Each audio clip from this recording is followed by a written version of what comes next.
Hey, Brock, so huge win for a Clarion recruit, right? Nate Burnett, right? We're excited, man. I can't wait to start working with them.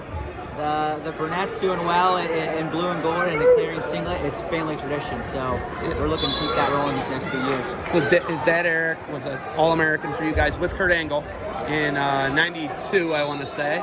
Sounds right. He's the head coach here at Lyria. Yeah. You're also going to get Mick, but I don't think you can talk about that yet. But Nate Burnett, though, looking at the performance, was there a more Clarion performance today than that guy? None other. You just start chipping away. It starts with one and then all at once. You know, point after point. If you just keep your mindset and score that next point, that's been our motto all year with our guys, and he kind of exemplified that perfectly. It started with one, and you just kept chipping away, and it ended up running away with a match that was against a really, really tough opponent.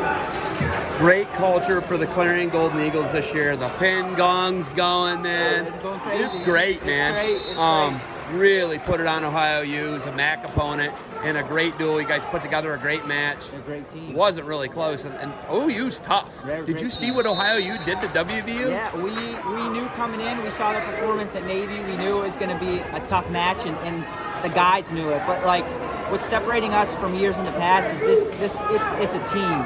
These guys love each other. We had a big match there. John Worthing at 174. He broke his ankle in two early in the first period and finished the match. And Are you kidding me?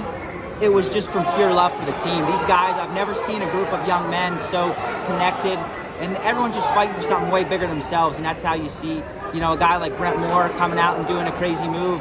They have no fear because they're wrestling for something a lot more than themselves. They're having fun, and you know, myself as a coach, I'm having more fun wrestling than I ever have my entire life. Quarters of the Ironman going on right now behind us. I'm pretty excited. Some of the best wrestling in the country. You never got the opportunity to wrestle here, did you? Never. This is awesome to see. I love it. I love the atmosphere. Awesome. Anything else for me or before we go back to watch some of the best wrestling in the country? No, anybody come to a Clarion home duel meet. Our next one is going to be sometime in January 7th to be exact. It's been a really fun year. Come check it out.